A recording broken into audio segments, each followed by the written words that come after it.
so you feel for thrills. You look for lifts. You feel for thrills. So you actually want to look to see if there, if there's any weird, just rise and fall steps. Then you'll feel for thrills. Now thrills, literally, it feels like a hum or a vibration. So just feel like that, and you're sort of with the pads of your fingers. Going here.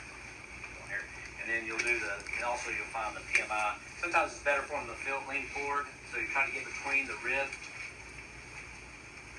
You should feel a tap.